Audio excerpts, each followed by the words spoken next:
urban air pollution, building maintenance costs, carbon-intensive construction materials, and the resulting waste are just some of the pressing challenges facing today's built environment.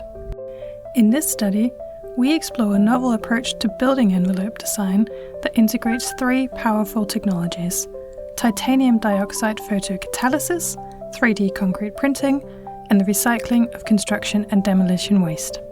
We begin by tracing the evolution of these technologies from Akira Fujishima's pioneering work on titanium dioxide photocatalysis in the 1970s to the recent emergence of additive manufacturing in buildings and infrastructure. Along the way, we explore the global progress in recycling construction and demolition waste, a key strategy for reducing the use of virgin raw materials. Our goal is to develop facade components that are not only structurally optimized and architecturally expressive, but also self-cleaning, air-purifying, and low in embodied carbon.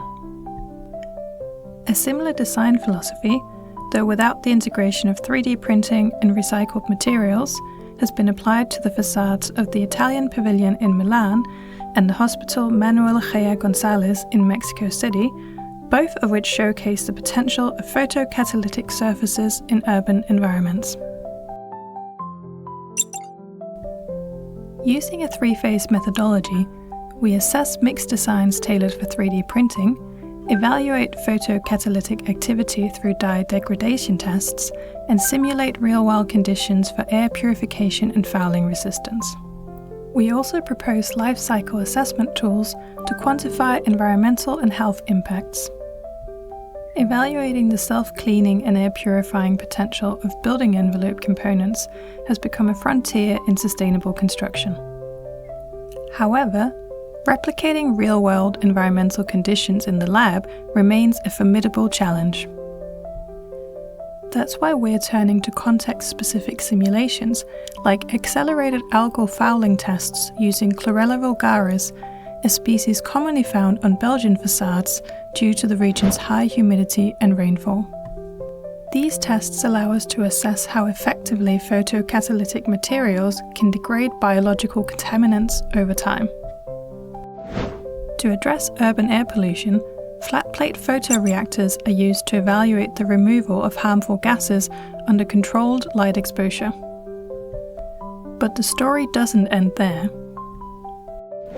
The accumulation of dust and oils, byproduct of daily human activity, can significantly reduce photocatalytic efficiency.